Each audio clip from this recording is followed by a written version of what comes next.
I'm Alex, I'm Head of Research at the Charities Aid Foundation. I've been at CAF for about 2 years, but I've spent 20 years in market and social research, working on the agency side.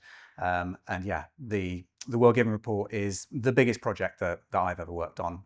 So it's fun to be able to talk about it today. Likewise as well. Well, we run a lot of multi-country projects, but I think covering 100 markets, 50,000 respondents across those was the largest by market that we've run before. And one that would be great to hear more about the wider project. What was the initiative? What were you looking to do? And I guess how is it different from previous years?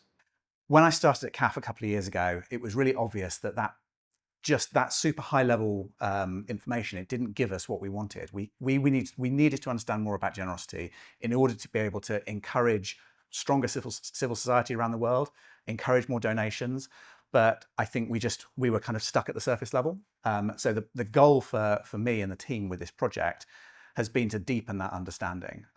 And really it's also about working with partners around the world, including you guys and kind of the work that we've done on the data side. But I think, yeah, the project has been all about uncovering the true nature of generosity and getting to that level that we haven't been able to get to before. And in terms of the findings themselves from the research, what was novel? What did you uncover through the research that either perhaps you didn't expect to or was kind of broadly interesting? So for the first time ever, what we've been able to do is ask the amount of money that people have donated, but also look at their income.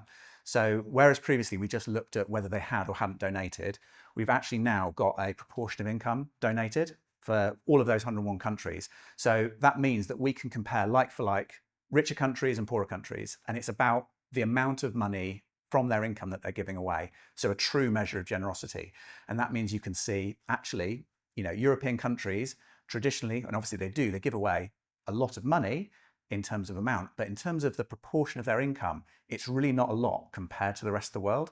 So, I think the thing that surprised me the most is that with Europe, we give away about just over half of 1%. So it's 0.64% of our income compared to, Africa, Asia, where they give well over 1% of their income. And I think Nigeria being the most generous country, giving away just over 2.8% of their income. So as Westerners, we like to believe that we're very generous. And, in pure monetary terms, we are. But in terms of generosity, compared to our income, we've got a lot to learn from other parts of the world.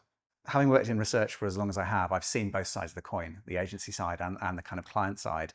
And I think sometimes when you work with a supplier, it feels very much like you're kind of packaging up a little thing and you're sending it off and that's getting done elsewhere. But working with you guys has been genuine partnership. And I think that's what I valued the most about it, is the fact that we've had a back and forth, we had a dialogue, and it's been about solving something that really is a new problem for both of us. It's a bigger project than we've worked on before.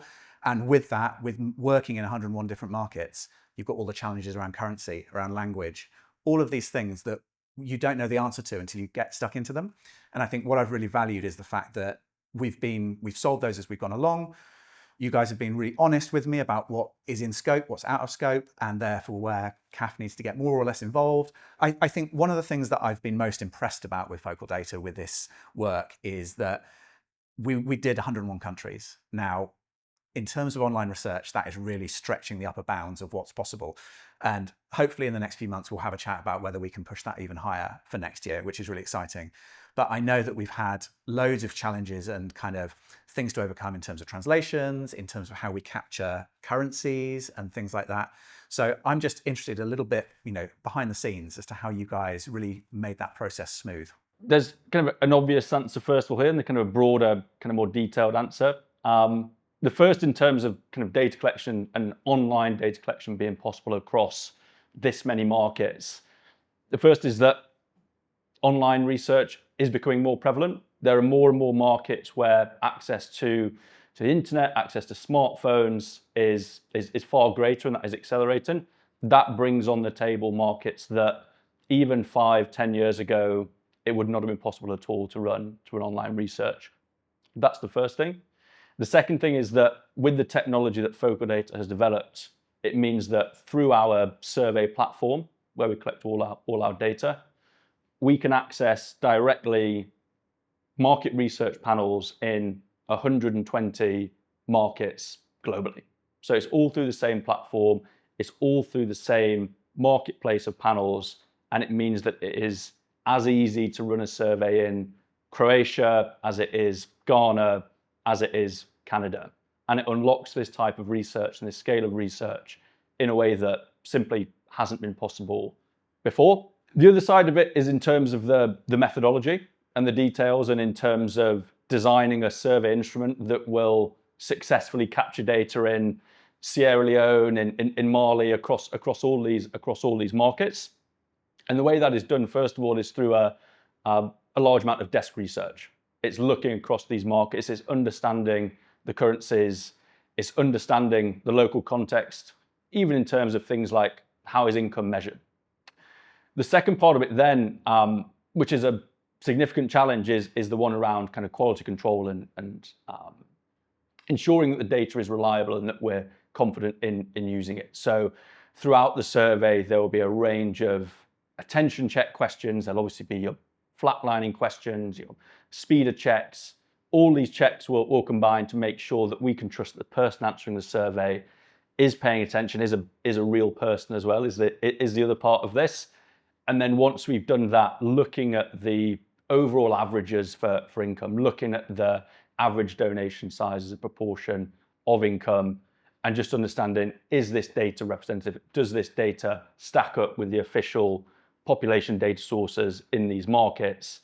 Going through all of these checks, and only once we're satisfied that the data is one that you can trust, will we then obviously share that with you, and the data will then be published. So a big operation on our side to bring this together. We've got a team of 20 researchers, pretty much all of whom have contributed in some way to delivering that, as well as the technology that we've built as well that makes it all possible. And it speaks to a broader point, or a broader principle that we have at Focaldata, which is for every organization that we work with, for every team that we work with, for them to feel that we're colleagues rather than the kind of more transactional supplier-client relationship, which can lead to this kind of lack of transparency in certain respects, or kind of mixed incentives. Yeah, and that's what it's felt like from my point of view. It's felt like we've been colleagues, and it's felt very, very easy to get something that's been very, very difficult done. So yeah, it's been a nice experience from that perspective. Alex, thanks for your time. Thank you for coming in. It's been great to talk through, and looking forward to next year. Absolutely. Cheers, George. Thanks a lot.